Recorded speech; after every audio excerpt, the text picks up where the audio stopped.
Por que Stardust Crusaders é a melhor parte de Jojo? Porque é a parte mais icônica. Até pra mim e pras pessoas que também não gostam tanto assim da parte 3, eu acho que é impossível discordar que Stardust Crusaders é, de muito longe, a parte mais icônica, mais reconhecível e mais famosa de Jojo no geral, tá ligado? Não é à toa que foi essa parte que realmente fez Jojo se tornar um ícone no mundo inteiro, que até as pessoas que não assistem Jojo conhecem um pouquinho, né? Conhecem o nome Jotaro, conhecem o Dio, e com certeza já viram alguns dos infinitos memes que essa parte proporciona. Oh my God! Loda, loda! Yes, yes, yes, yes, yes.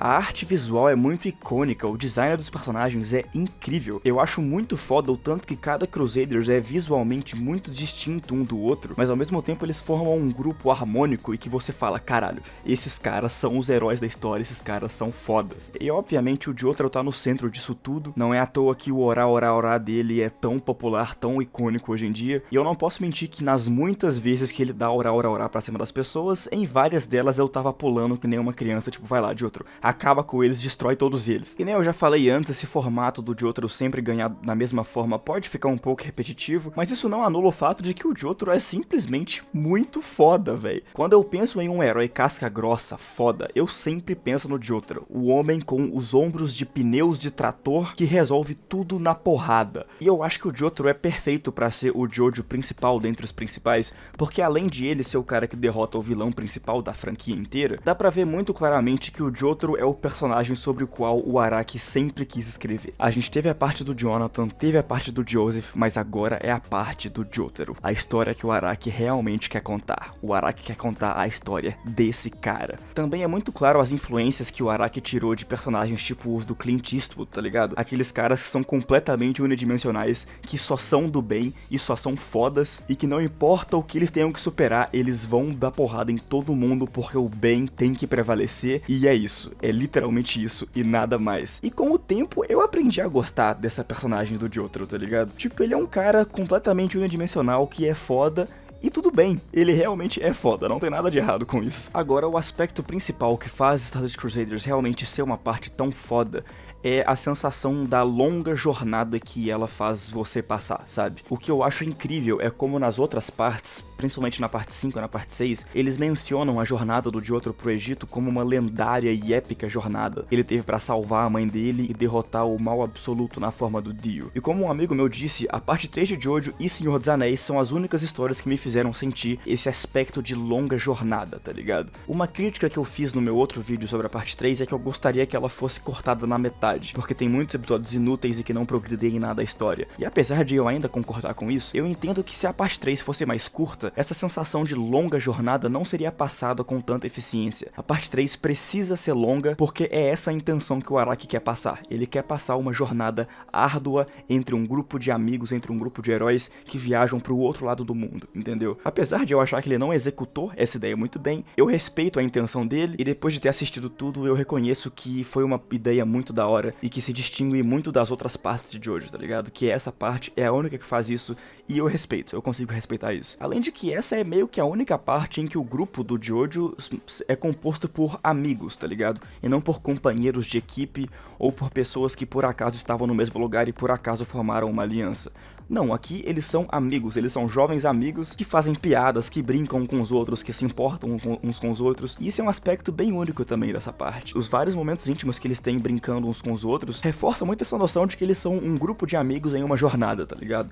Um grupo de amigos em uma road trip indo derrotar um vampiro homossexual. Esse aspecto é muito legal, é o principal motivo que as pessoas, na minha opinião, têm pra reassistir a parte 3. É pra revisitar a dinâmica dos Crusaders, e a dinâmica que eles têm entre si é muito divertida, é muito boa. Óbvio que dava pra explorar essa dinâmica um pouco mais. Por exemplo, eu queria muito que o Avidol tivesse sido trabalhado como uma figura de mentor pro Jotaro, ou que o backstory do Kakyoin tivesse sido apresentado um pouco mais cedo, mas no final das contas eu não posso reclamar da dinâmica que o Araki escolheu. Eles seriam um grupo de amigos em uma jornada longa e épica é perfeito. E é por isso que o último episódio se chamar O Fim dessa Longa Jornada é perfeito, velho, porque nós realmente passamos por uma longa jornada. Eu assisti longos 48 episódios com esses caras. Eu assisti eles irem de uma ponta do mundo pra outra pra derrotar o Dio, e foi uma jornada muito foda. Eu não gosto de vários episódios dela, mas eu reconheço que ela ser longa é crucial pra passar essa mensagem. A mensagem de que essa jornada é longa e foi difícil. Outra coisa que eu acho crucial que eu aborde aqui no vídeo é que essa parte é de longe a parte mais importante pra Jojo como uma obra de um ponto de vista narrativo e estrutural, eu diria. Porque obviamente foi nessa parte que o Araki introduziu os stands, e ele mudou o sistema de poder do Ramon pra outro completamente diferente. E esse sistema de poder permaneceria pelo resto da obra inteira. Então a parte 3 é responsável por literalmente ser um ponto de virada em Jojo como uma obra inteira. Da parte 3 até a parte 8, Jojo vai ser uma obra completamente diferente de que ela foi nas partes 1 e 2. E eu não preciso nem falar nada que essa parte executou isso muito bem. As lutas com os stands, apesar de serem bem repetitivas nessa parte, são muito mais interessantes do que as lutas com o Ramon, principalmente as da parte 1, porque os stands são um sistema de poder infinitamente superior ao Ramon. E a parte 3 será responsável por introduzir isso, e ela fazer esse trabalho muito bem como ela fez, foi crucial pra Jojo se tornar a obra que é hoje. Então é por isso que eu digo que a parte 3 é de muito longe a parte mais importante pra Jojo como uma obra, porque essa parte foi a responsável por definir o que o Jojo iria se tornar, e com certeza foi a principal pra Jojo se tornar um ícone tão conhecido como é hoje. Mas obviamente o que faz a parte 3 ser a melhor parte de Jojo é com certeza a luta final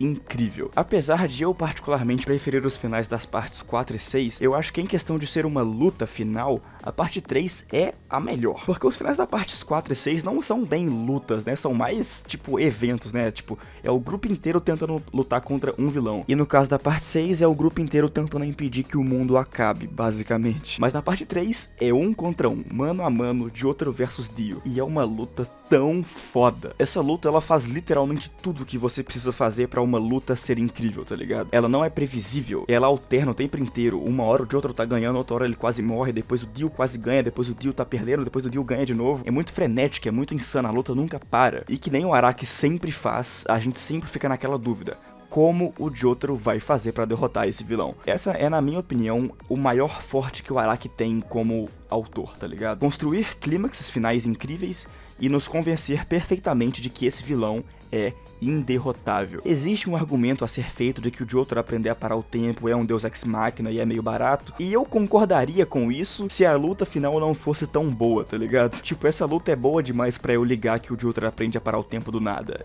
Enfim, não tem muita coisa que eu possa falar sobre essa luta que já não foi dita antes, mas eu tô aqui só pra reiterar o tanto que essa luta é incrível. É um final muito bom e que entrega em todos os aspectos, tudo que a gente esperava que ela fosse. O Dio nessa parte, ele me passa uma visão muito parecida com tipo um vilão final de um RPG, de um videogame, tá ligado? A gente derrotou todos os capangas dele e agora chegou na hora do boss final, sabe? Ele é o vilão que melhor passa essa sensação pra mim, e eu acho que essa era meio que a intenção do Araki com esse vilão. Era ele parecer o boss final mais poderoso de todos. E algo também muito interessante que eu vejo poucas pessoas falando é da própria dualidade entre o Jotaro e o Dio, já que o motivo pelo qual o Dio perde a luta é porque ele foi ficando cada vez mais bravo porque ele viu que o Jotaro também conseguia parar o tempo. Então ele foi ficando arrogante, né? Foi ficando nervoso e tal.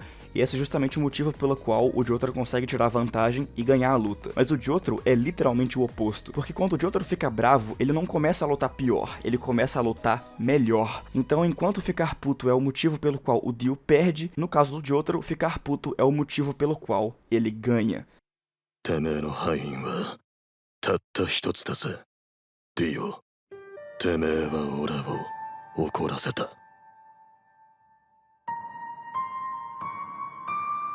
E é por isso que Stardust Crusaders é a melhor parte de Jojo.